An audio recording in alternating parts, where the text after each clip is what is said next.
Love this podcast? Support it and sponsor today. Simply head to ozcastnetwork.com for details. Wavelength. Just because we're doing our lectures online doesn't mean that we need to then retreat and make life, all about being alone. Sparking the convos about Adelaide. I think there's not enough knowledge around the severity of the long-term impacts that a concussion can give you, and it's not really educated enough. You should be having. The minimum job search requirements is definitely problematic, and it is up to a computer to decide whether you receive your payments each month. This is Wavelength on Fresh 92.7. Welcome back to Wavelength, sparking the convos about Adelaide you should be having. We're your hosts. I'm Grace and joined by the beautiful Cass. We hope you're having a gorgeous Monday night. Before we jump in, we do acknowledge that we are recording Wavelength on the land of the Kaurna people of the Adelaide Plains and pay respect to elders past and present. We recognise and respect their cultural heritage, beliefs and relationship with the land. We acknowledge that they are of continuing importance to the Kaurna people living today, and we also extend that respect to other Aboriginal language groups and other First Nations. Wavelength will be starting each episode with a welcome to country from now on, which I think is really exciting. Overdue, but I'm happy it's here now. How's your weekend been, Grace? It's been great. Done a little bit, got out, went to the markets. What about you? That's beautiful. I went to a party on the weekend and it was the first party I've been to in a while where I only knew one person, and it's a humbling experience, isn't it? Absolutely. I'm a very confident person normally, but I walked in and I was a little shaky. I went straight for the drinks, went straight for the champers, but it was good. We had a great time. It was awesome. Yeah, and it wasn't nerve-wracking after like 10 minutes. No, it's just about the whole getting there. Yeah, for sure. But it has been a good week in Adelaide in general. We had the Tasting Australia just open, and we also had Cywood Estate Vintage and Vinyl happen on the weekend, which Fresh was a part of. Very exciting. Neither of us went. We did not go, but I heard amazing things. Definitely go down to Tasting Australia if you can. It's been a big week, so let's just jump in, shall we? Tonight we are talking about sport in Adelaide. Ben talks to Checkers and Say Ray, who are part of a 3-person group called Marmalade on TikTok. As well as Marco talks with Val Migliaccio and helps us understand the new phone traffic cameras. Later on, Liliana talks us through all the good news that happened this week. But before we get into any of that, Trevor speaks with Derek Lynch and Matthew Thorne, the narrator and cinematographer from Dipped in Black, an Adelaide-made film about Derek's life living as an Indigenous person. Trevor, take it away. Wavelength on Fresh 92.7. G'day, my name is Derek. Well, the film is about my journey, my story, living in Adelaide and returning home to country, to my community up in the Northern Territory. What first inspired me to tell this story? I think it's important for a lot of animals that are living in the city to always remember their roots, their background, their culture, their community, their home, the country, and how strong it is, the spirituality that lives within the country. I wanted to tell this story because I wanted to inspire a lot of people. The film has had many successes in the Biennial International Film Festival, winning the Silver Bear for short films and the Teddy Award for Best LGBTQI-themed short film. How does it feel and how has that experience been? It's the first Australian film that's ever won a gold or silver bear in competition. I mean, certainly it was not something that we went to Berlin and thought would happen. Definitely not. But I think the privilege of having that work responded to in such a way at such a festival is very special, especially when you come from Adelaide. I mean, the reality of me being a young fella growing up here is that I always was watching New York on the television and kind of imagining that maybe one day I'd have a life that was touching places. And then as I got older in Adelaide, I started to feel like probably that wouldn't happen. And then I fell madly in love with Adelaide again. And then after falling in love with Adelaide again, you kind of stop caring. Interestingly, at that point, that's kind of when this all started happening. And I guess also the pleasure for me, at least, is that, Derek and I have made this film over 5 years together. And certainly I've been given a great privilege to make that film with Derek. And then getting to watch Derek speak on his culture and his country on the other side of the world was very special. What makes the film different to other short films made in Australia? Look, I think the reality of Australia is that we like to walk in the shadow of whoever looks after us. That's the nature of being a colony. I think it's also the nature of being a slightly smaller fish at a table. I guess that's a very geopolitical statement, but I think it's true. And that shadow historically was probably England or Britain, and then in more recent times has become more America. And so naturally, that's not just reflected in our economics, it's also reflected in our culture. in our art. And so I think there are certain things or certain ways we've started making film that reflect more a traditionally American notion of what storytelling is. And I didn't know it at the time that I was making the film, but in reflection on it, I would say what's interesting to me about the film is the way it is somehow sharing a relationship with Indigenous forms of storytelling, also through Indigenous story. It's a little bit, I guess, out of time is the best way to put it. You know, it's like the past and the present and the future are all kind of mixed up into one. And also the way we made it was not a traditionally like a Hollywood way of making a film. Over a long period of time, really living in community. How can we as an audience member support Indigenous films made in Australia? Wow, that's a really big one. You know, there's a lot of stories out there, and we do need a lot of support to tell more stories. There are stories all over this great country, and that needs to be told. And also for educational purpose as well. And history, telling the history of Australia and truth telling. I would say that at the end of the day, you know, you vote with your dollar, you vote with your time, right? And so the choice is really about how do you as a person in the world, you know, in Australia, support Indigenous storytelling. Well, the answer is you go to the film and you talk about them and you become a champion of them for other people. So when you do see them and they do move you, then you also say, hey, you know, John, Jane, you should also check this film out. You know, that's really the best thing you can do. Finally, where can we see the film? So we just had a small screening in Adelaide, a fundraising screening end of last week. Unfortunately, we might run one or two more of those over the next few months, so you can keep your eyes peeled. But unfortunately, now there's kind of this year, now that we've had this big festival success, where it has to go film festival to film festival to film festival, so it'll go have its American premiere and on and on. But hopefully, beginning of next year, we should have something released. Sparking the convos about Adelaide, you should be having Wavelength on Fresh 92.7. You just heard Trevor talk with Derek Lynch and Matthew Throne. Thanks, guys. That was an awesome interview. How do you feel about it, Grace? They made it really simple in terms of being like, this is how you can support this stuff. You watch it, you tell your friends about it. Really liked that. It's a really important message. I think if you can see it, they did do a couple of showings at like the Mercury Cinemas. Go see it. It's an incredible story. Yeah. Absolutely amazing. Or follow them on Instagram as well. Keep your eyes peeled for more sessions. Yeah, absolutely. Well, let's jump right back into the music. You're listening to Wavelength here on Fresh. Wavelength. Welcome back to Wavelength, sparking the combos about Adelaide you should be having. The criminalisation of sex workers and their clients has been found to increase public health risks significantly. Decriminalising sex work is not only important for public health, but also to reduce stigma and discrimination. To find out why South Australia hasn't passed laws to protect sex workers yet, I spoke with Tammy Franks. Wavelength on Fresh 92.7.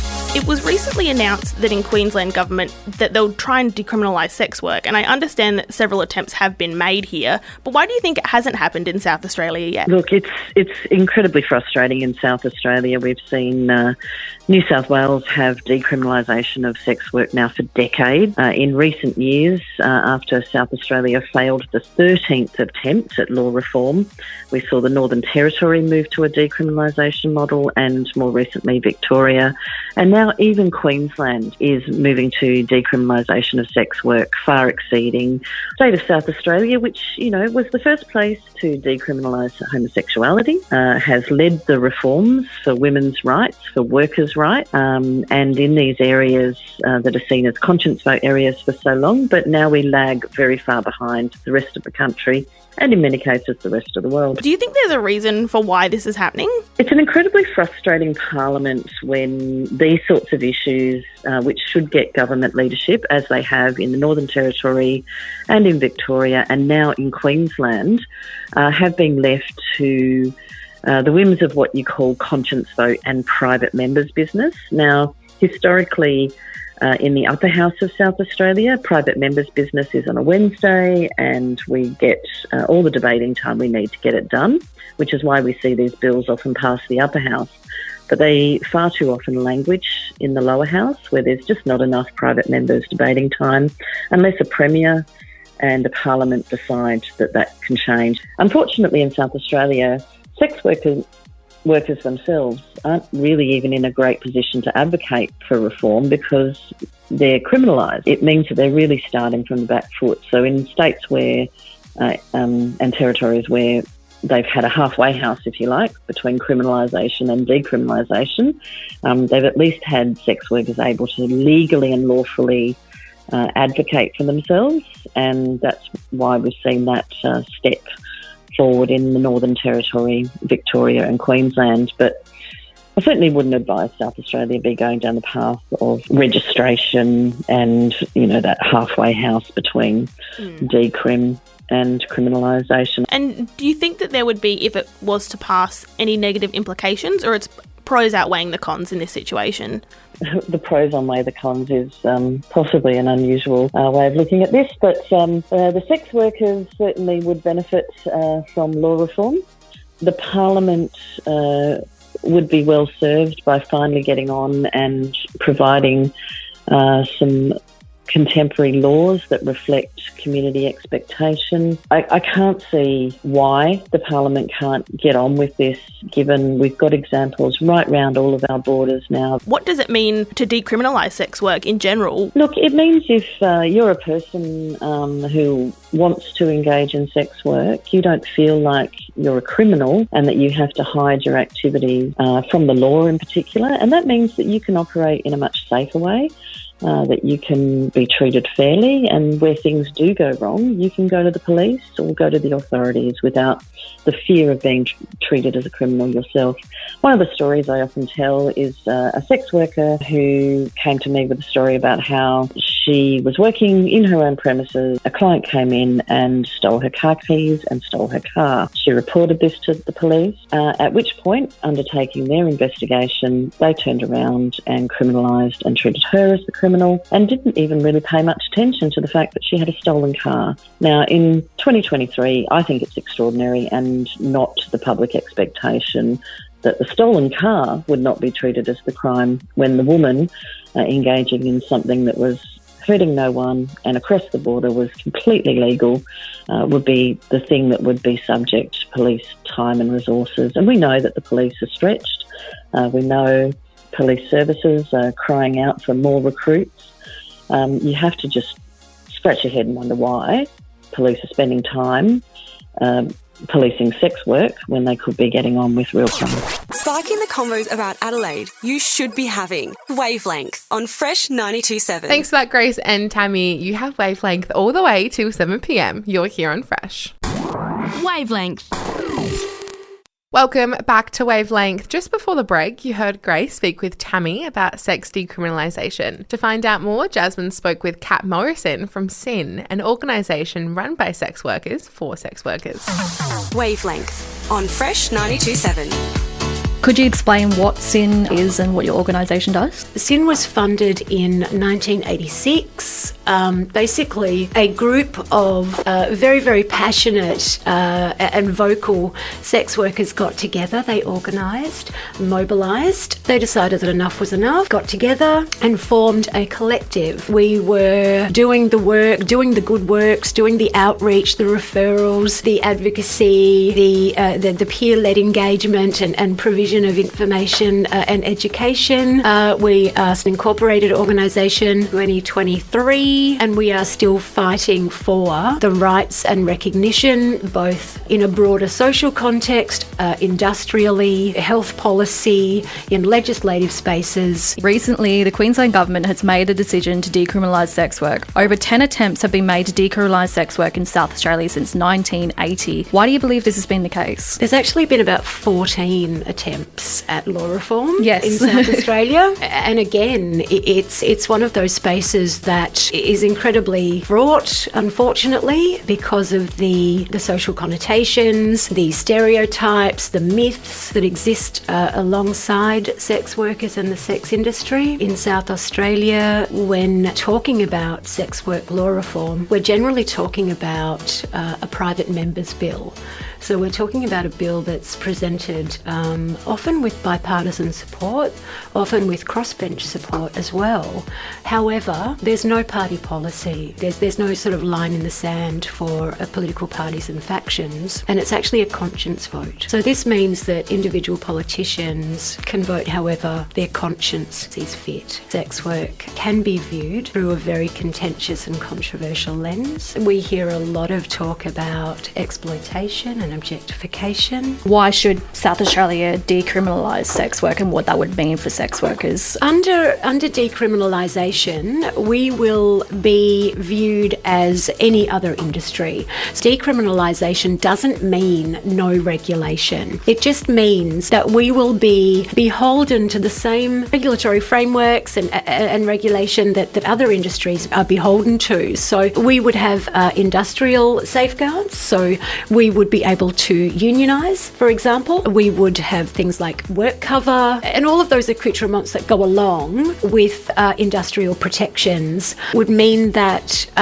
we are no longer concerned about the police and the concerns around arrests and charges. Decriminalisation removes those barriers to justice. Back in 2019, Labor leader, now State Premier Peter Malinauskas, was among those who shot down the last attempt at decriminalising sex work. He stated that by doing this, he is acting on what he believes is in the best interests of South Australians. While we continue to have a right-aligned Labor state government, do you believe there is at all a chance of the rights of sex workers to be changed? I mean, I do wonder if Malinauskas has forgotten that there are plenty of South Australians who are sex workers. We are constituents and we do vote. I don't know what the future is going to hold for sex work legislation. All I can say is that, we will continue to fight for best practice legal frameworks, and we know that decriminalisation is the best legal framework for sex workers.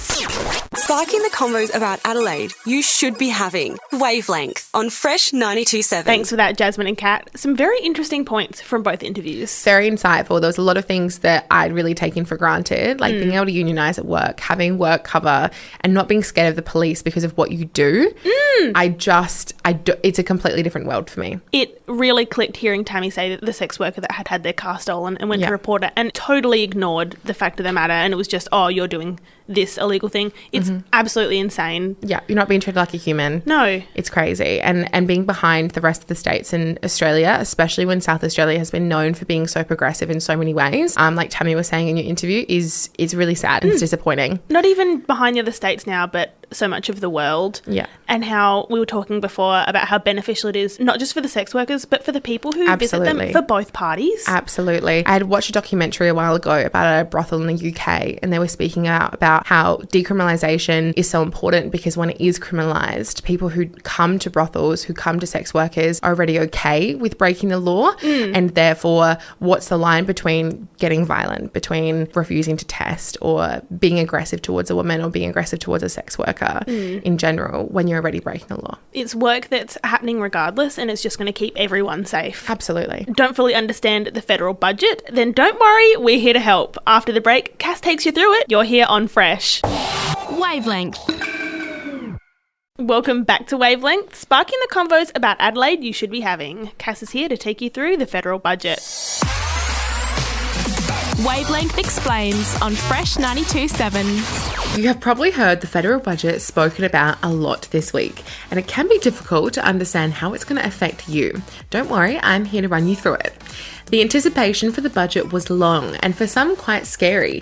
For a lot of Australians, the rise of cost of living, the renting crisis and the looming thought of heading into a recession has meant a lot of Australians have been going tough. However, we did know a little bit about what was going to be in the budget weeks leading up to the announcement, such as a $3 billion power price relief package, which will give a one-off power bill subsidy for low-income households, an increase in the tobacco tax and a pharmaceutical benefit scheme, which has promised significantly cheaper medicines to an estimated 6 million Australians. Last Tuesday was the big day, and it started off with the Albanese government announcing a $4.2 billion surplus in the budget for the first time in 15 years. Their focus was clear: the cost of living crisis, with a $14.6 billion cost of living relief package aimed to help households and small businesses make ends meet. But as quickly as it was announced, it was criticised, with economists suggesting it could backfire, and the budget was a missed opportunity to cut inflation and put an end to the recent rate rise by the Reserve Bank. They did increase job seeker payments by $40 a fortnight, which is $2.85 per day,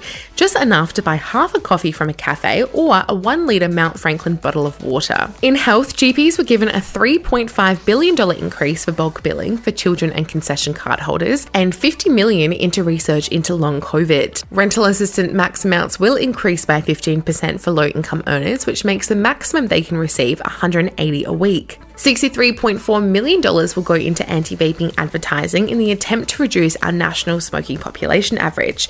And the tobacco tax will increase by 5% each year for 3 years, which will push up the average price to about $50 for a 25-pack. And don't worry if you get annoyed by those scammer text messages. So does the government, who have launched a $58 million anti-scam centre with a $10 million allocation to build an SMS sender ID registry to stop scammers impersonating government and industry names. And it looks like that's all the time I have. Hopefully you've learned a little bit more about the federal budget. Now back to you guys in the studio.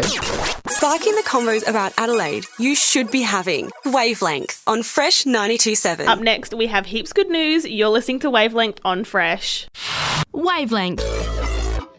Welcome back to Wavelength, sparking the convos about Adelaide you should be having. It's time for my favourite segment on Wavelength. We have heaps good news. Trevor, take it away. I know there's gonna be Heaps good news on Wavelength.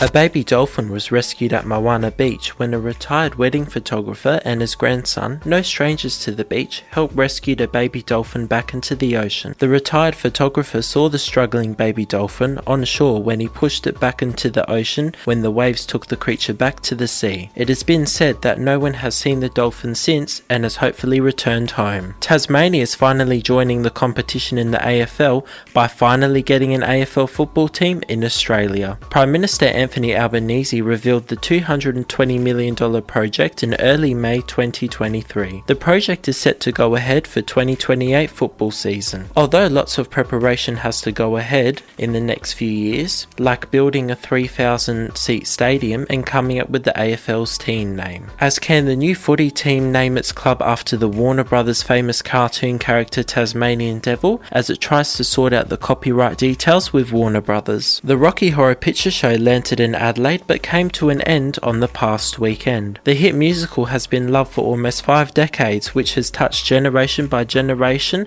as it performed in Adelaide. As it finished in Adelaide, the production is set to move to Melbourne and premiere on the 18th of May, with the production then to move to Australian states such as Perth and the Gold Coast in the upcoming months, which is predicted to be a box office hit as it was for Adelaide. South Australia's History Festival month has commenced with education events and opportunities for the whole family to enjoy. Operating around South Australia with multiple locations across the state, with businesses joining in the SA Festival, with different events and experience catering for different age groups and audience. Like at Port Lincoln, you have a night at the museum for one night only, which families can enjoy a fun and interactive experience at the Port Lincoln Museum in the evening. But don't forget an exhibition for beer lovers with Unley's Museum's latest expedition, The History of Brewing in Early South Australia. Sparking the convos about Adelaide you should be having. Wavelength on Fresh 92.7. Thanks for that, Trevor. And that brings us to the end of the show tonight. Thank you so much for listening. Make sure you subscribe to the Wavelength podcast on Apple Podcasts, Spotify, or anywhere you get your podcasts. You can listen back to our old episodes right now, and tonight will be up soon. We do have a little announcement. Our gorgeous, beautiful Grace is leaving us, so tonight will be her last episode of Wavelength. She has gotten a fantastic opportunity, and we wish her all the best. On a personal note from me, Grace is an exceptional exceptional person. I have absolutely loved my time with her. I'm going to miss her so, so dearly. I know this woman is going to do amazing things. I cannot wait to see what she does. It's like I'm not even in the room. I know. I'm blushing. No, thank you so much. Cassie, to everyone at Fresh Wavelength, it's been so fantastic to be here. We all love you so much. Oh, thank you.